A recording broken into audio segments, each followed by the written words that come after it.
कभी कभी कुछ लोग आपको ऐसे मिलते हैं कि आप उनको अपनी जिंदगी से भुला ही नहीं पाते।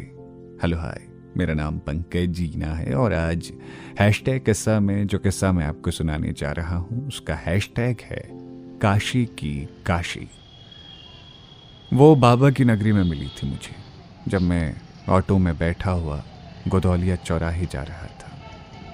मुझे ध्यान ही नहीं था कि मेरे पीछे की सीट पर कोई लड़की बैठी है। गर्मी का मौसम था और मैं पसीने से परेशान हुआ था। ऑटो रुका, वो उतरी और पैसे देने के लिए उसने पर्स में हाथ डाला, पर वो अचानक हड़बड़ा गई। उसका पर्स गायब था।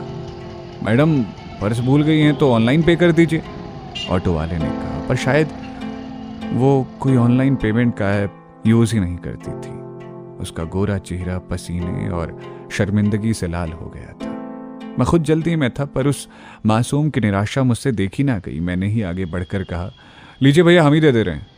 ऑटो वाले ने एक बार घूरा और पैसे लेकर आगे बढ़ गया। फिर मैं भी विश्वनाथ गली की ओर बढ़ा कि तभी उसकी आवाज़ आई, सुनिए। उस भीड़ और उमस भरी बनारस की गर्मी में भी उसकी आवाज़ की मिठास स्पष्ट थी। मैं रुक गया। वो पास आई और बोली, शुक्रिया।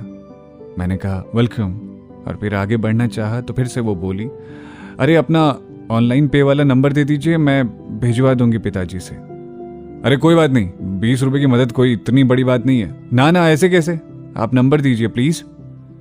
मैंने उसे ध्यान से देखा। एक सुंदर व्यक्तित्व की स्वामिनी थी वो। सभ्यता और शालीनता उसकी पोशाक से पहले ही पता चल रही थी और अब व्यवहार से भी। उसके नाक नक्श की बनावट पक्का बनारसी ही थी वो। अब कोई लड़की सामने से नंबर मांगे तो कौन नहीं देगा भला। और इस वक्त असल में मैं उस चौराहे की गर्मी से दूर जाना चाहता था, तो मैंने अपना नंबर दे दिया। तो उसने कहा थैंक्स, और वो मुस्कुरा कर फिर चली गई। ये मेरी पहली मुलाकात थी उससे। मैंने सोचा नाम तो पूछ लूं। रुकिए, सुनिए। मैं जब तक बुदबुदाता वो भीड़ में गुम हो गई। मैं घर आया। शाम को 20 की जगह 50 रुपये भेज दिए उसने। मैं मुस्कुराया।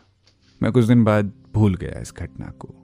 इत्तेफाक से मेरा वही ऑनलाइन पे वाला नंबर मेरा व्हाट्सएप नंबर भी था।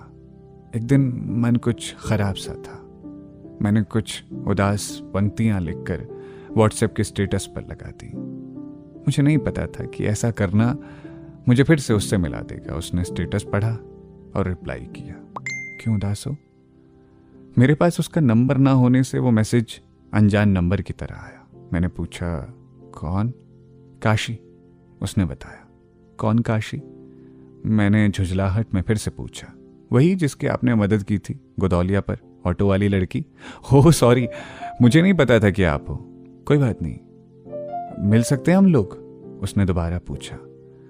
तब तक मैं उसका नंबर सेव कर चुका था और सेव करते ही उसकी तस्वीर मुझे दिखाई दी। मैंने तुरंत मिलने को हाँ कर दिया। तो पक्का शाम को 6 बजे दशाश्वमेध पर? पक्का, मैंने कहा। उस दिन दिल की धड़कन अपने वश में नहीं थी। सारा दिन मैं 6 बजने का इंतजार करता रहा और जब बर्दाश्त नहीं हुआ तो 5:30 बजे ही ढंग के कपड़े पहनकर घाट पर जाकर बैठ गया। अब हॉस्टल पे रहकर बोर होने से बेहतर था कि कुछ देर घाट की सैर ही कर ली जाए। मैं हॉस्टल से निकला। विश्वनाथ जी के दरवाजे से होकर गुजरता हुआ मैं आदि शंकराचार्य जी की मूर्ति और बाबा जी से प्रार्थना कर रहा था कि हे बाबा, लाज रख लेना मेरी। मैं घाट पर पहुंचा। जूते उतार कर गंगा जी का पानी हाथ में लेकर मैंने आचमन किया, प्रणाम किया और जल की कुछ बूंदें माथे पर छिड़क ली।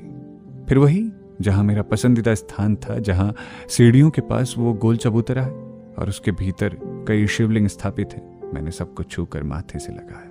जिंदगी में पहली बार किसी लड़की ने खुद मिलने को कहा था तो मन घबराया था और धड़कनें बेकाबू थी।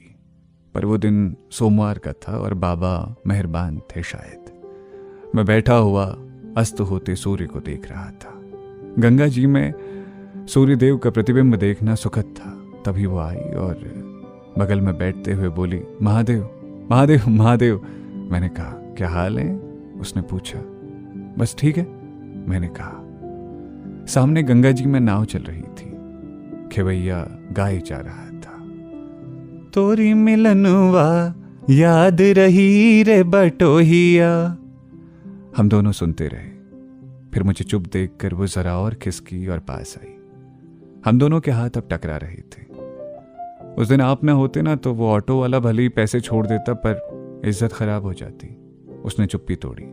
ओह, कोई बात नहीं, शायद उसी घटना ने आपसे मिला दिया, मैंने हिम्मत करके कहा।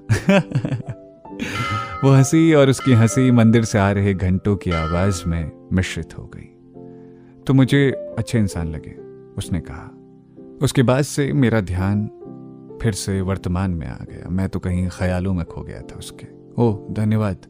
काहे का धन्यवाद गुरु, धन्यवाद तो हमें करना चाहिए, उस दिन मदद के लिए भी और आज मिलने के लिए भी, वरना उस दिन तो बड़ी जल्दी में थे आप जनाब। इस बार मुझे हंसी आ गई। यार वो उस दिन गर्मी बहुत थी ना, और मुझे दुर्गा कुंड जाना था काम से, इसलिए मैं जल्दी में था। मेरी बात खत्म होने से पहले उसके हाथों से मेरे हाथों का स्पर्श हो गया, पर उसने अपना हाथ नहीं हटाया, मेरी हथेली पर ही रखा। मेरी भी हिम्मत जरा सी बढ़ी और मैंने भी अपनी पूरी हथेली उसे समर्पित कर दी। अगले ही पल उसकी उंगलियां मेरी उंगलियों से ऐसे लिपट गई जैसे फिर कभी छूटना ही ना चाहती हो। चाय पियेंगी? कुछ पल बाद उस मदहोशी से बाहर आने के बाद मैंने पूछा, हाँ क्यों नहीं। वो उठी, पर हमारी उंगलियां अब भी जुड़ी हुई थी। हम चाय वाले की ओर बढ़ गए। हमारे पीछे गंगा जी में सूर्यदेव अस्त हो रहे थे, लेकिन घाट पर भ्रमण करते हुए हम दोनों के दिलों में प्रेम का सूर्योदय हो रहा था। तो ये था आज का हैशटैग किस्सा, जिसे लिखा था आशीष ने।